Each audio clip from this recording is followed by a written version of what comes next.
dalam Islam adalah berlaku adil dan berjuang menegakkan keadilan. Kepada siapa kita harus berlaku adil? Pertama, kita harus berlaku adil kepada Allah Subhanahu wa ta'ala. Bagaimana cara berlaku adil kepada Allah? Yaitu pertama, jangan menyekutukannya dengan sesuatu pun. Dalam hidup ini ada orang yang sama sekali tidak percaya kepada Tuhan. Sebaliknya ada juga yang percaya tapi Tuhannya kelewat banyak. Yang adil dalam hal ini adalah percaya kepada Tuhan, dan Tuhan itu jangan disekutukan dengan sesuatu pun. Inilah keadilan kepada Allah Subhanahu wa ta'ala. Jangan menyekutukannya dengan sesuatu, baik berterang-terangan ataupun sembunyi-sembunyi. Karena syirik itu ada dua macamnya. Ada yang disebut syirik jali, syirik terang-terangan. Nyata-nyata menyembah batu, nyata-nyata menyembah api, nyata-nyata menyembah gunung, nyata-nyata berkeyakinan Tuhan lebih dari satu. Itu syirik yang berterang-terangan, syirik jali namanya. Ada yang kedua disebut syirik khafi, syirik yang tersembunyi, syirik yang agak tersamar. Tidak nyata-nyata menyembah berhala, tidak langsung menyembah matahari, tidak langsung menyembah gunung, tapi ada sebuah keyakinan yang mencerminkan itu semua. Saya sejak pakai gesper ini, gesper ini sejak saya pakai, dagangan saya jadi laris. Ini syirik yang tersembunyi. Saya sejak pakai cincin ini, usaha lancar. Cincin ini sejak ada perkutut ini di rumah, objek lancar betul, perkutut. Ini pun syirik namanya, syirik yang tersembunyi. Jangan menyekutukan Allah dengan sesuatu, baik yang berterus terang maupun yang tersamar. Kemudian yang kedua, adil kepada Allah adalah tidak menyembah kecuali hanya kepadanya. Karena ketika kita berkeyakinan tidak ada Tuhan selain Allah, saya tidak akan menyembah kecuali hanya kepada Allah, dalam ucapan dan juga dalam perbuatan. Kita tahu mudah menjadi hamba Allah dalam ucapan, tapi tidak mudah membuktikannya dalam perbuatan. Saya hamba Allah, kata saya. Apakah Allah mengakui saya sebagai hambanya? Itu yang saya belum tahu. Karena berapa banyak orang mulutnya berkata saya hamba Allah, perbuatannya membuktikan dia hamba dunia, hamba harta, budak nafsu, hamba jabatan. Tidak sesuai antara ucapan dan perbuatannya. Kalau adillah kita kepada Allah, pertama, jangan sekutukan dia dengan sesuatu.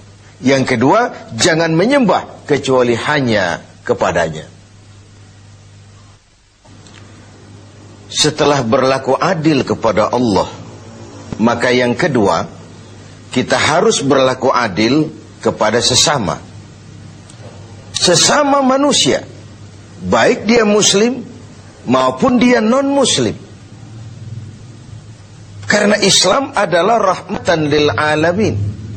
Jangankan lagi dia manusia walaupun berbeda agama, binatang sekalipun, tumbuh-tumbuhan sekalipun mendapat rahmah dan perlindungan dari sebab turunnya Islam ini.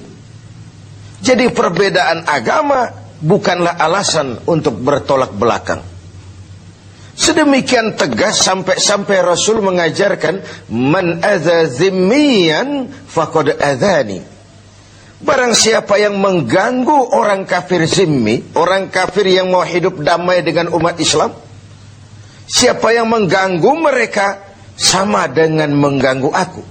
Siapa yang menyakiti mereka sama dengan menyakiti aku. Kita berbeda agama dan kita sepakat untuk itu. Kita juga bukan pemilik kebenaran lalu mengklaim yang lain sebagai salah semua. Sah saja orang berkeyakinan cuma agama yang benar, tapi tidak otomatis dengan seiring itu lalu dia menghina yang lain. Menghina itu sama dengan menghina Rasul. Oleh karenanya, kepada non-muslim, kita harus berlaku adil. Kalau mendengar syariat Islam, sementara ini kan kita seperti mendengar suara petir, melihat monster. Yang terbayang itu pancung, gantung, rajam, tanpa kita melihat hukum kausalnya, sebab akibatnya. Padahal watak syariat Islam itu barangkali itulah yang kita dambakan selama ini. Kenapa? Pertama, syariat Islam itu al-musawat bainan nas fi takalifil ahkam.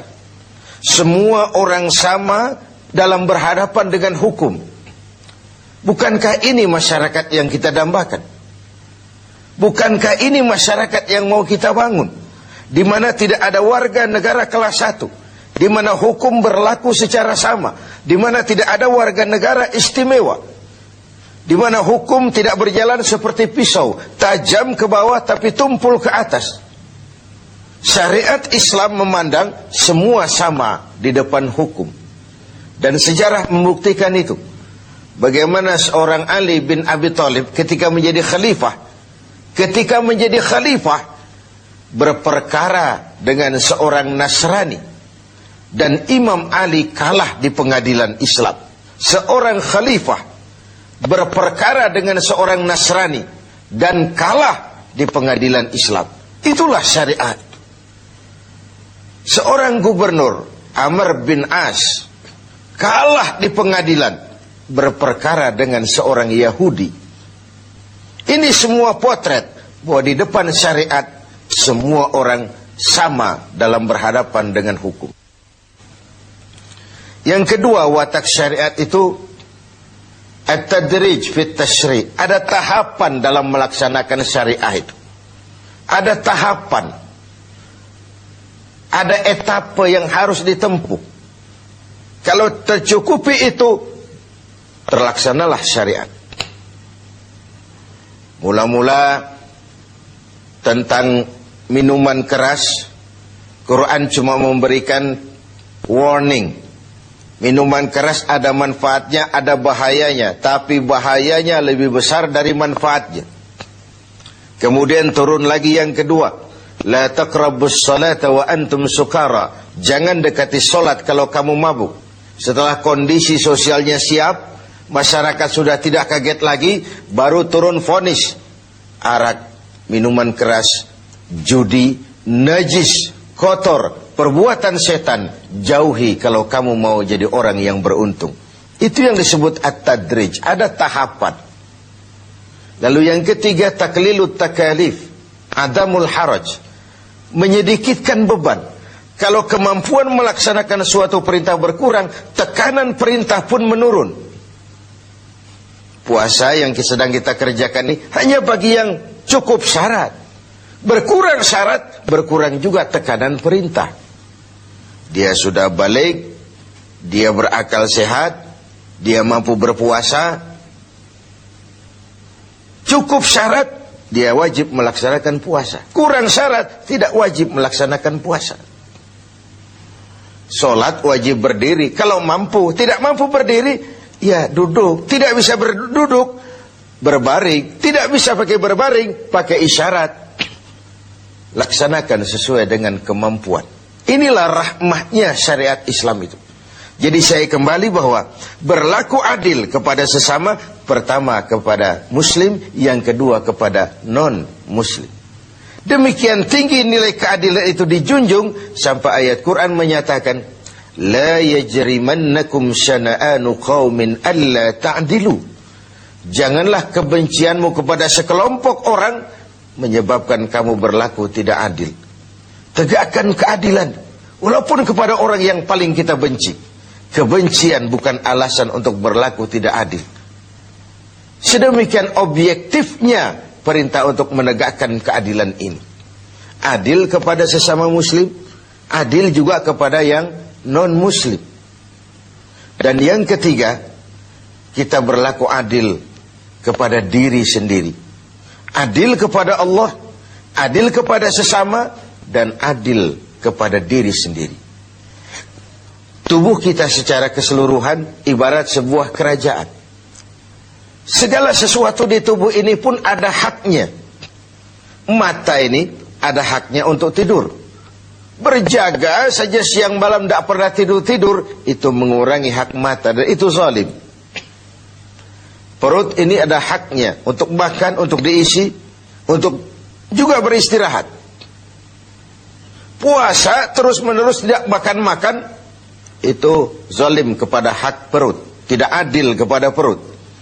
Itu sebabnya dalam Islam puasa ngableng, puasa non-stop dari pagi, sore, malam sampai ketemu pagi lagi, bukan saja tidak boleh tapi haram hukumnya. Kenapa? Bertentangan dengan fitrah manusia. Pada sisi lain kita sudah berlaku adil, tidak adil terhadap perut kita. Pemirsa TV 7 yang berbahagia, tiap hari Jumat kalau kita sholat Jumat, khatib memesankan kita tentang ini. Innallaha ya'muru bil adli wal ihsan. Allah memerintahkan kamu berlaku adil dan berbuat ihsan. Diulang kali diingatkan kita, karena ini memang prinsip. Lewat kesempatan pada nuansa Ramadan ini, mari kita berlaku adil. Pertama sekali, adillah kepada Allah. Jangan sekutukan Dia dengan sesuatu. Lalu jangan menyembah kecuali hanya kepadanya dalam berbagai keadaan. Yang kedua, adillah kita kepada sesama manusia. Baik ia orang yang kita sayangi, kita senangi, maupun ia orang yang kita tidak sukai, maupun dia orang yang kita benci. Baik dia muslim, maupun juga dia non-muslim. Karena Islam adalah rahmah bagi semesta alam ini. Masyarakat yang kita dambakan, masyarakat yang tegak di atas keadilan. Keadilan yang menyangkut ekonomi, keadilan di bidang pendidikan, keadilan di bidang sosial, pendeknya keadilan di berbagai aspek kehidupan ini. Lalu yang ketiga, adillah kepada diri sendiri. Semoga kita menjadi orang-orang yang dapat berlaku